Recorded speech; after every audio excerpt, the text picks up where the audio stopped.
Way back in 2017, North Attleboro applied to an organization called the Massachusetts School Building Authority, the MSBA. And what they do is they reimburse us for a portion of the costs. So we applied to MSBA 8 years ago. They rejected us several times. Finally, after 5 attempts, they welcomed us or invited us into their program. The fact that they invited us into the process means that they believe what we believe, which is that we really need a new North Attleboro High School. And we've done two main things to bring us to today. The first is that we hired our project team, the experts who are going to help us build this building. And that's an owner's project manager. They're called Vertex.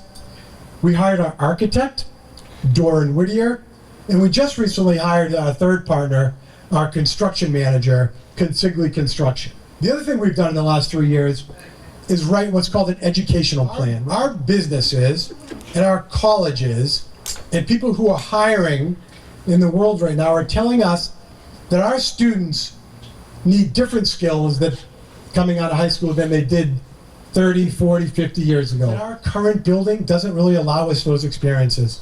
When we're talking about engineering and robotics and communication and collaboration and all these skills that our employers are telling us that we need for our kids, we don't have space to do that.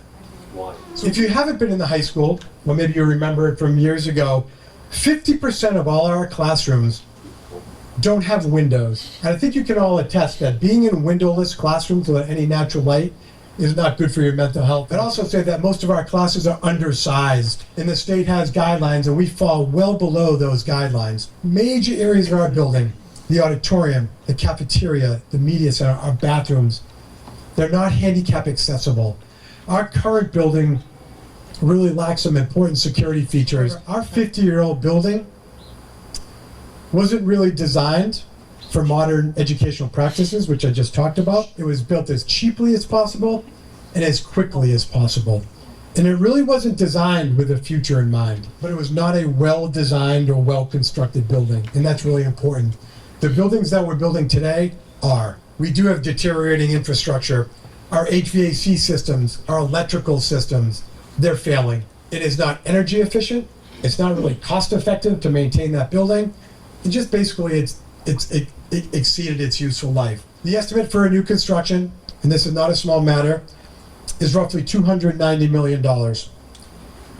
We do anticipate the state chipping in about $100 million. Now, that still leaves $190 million for North Attleboro residents to fund, but our ability to get reimbursement of $100 million is an incredible opportunity, and it's something we really feel we can't pass up.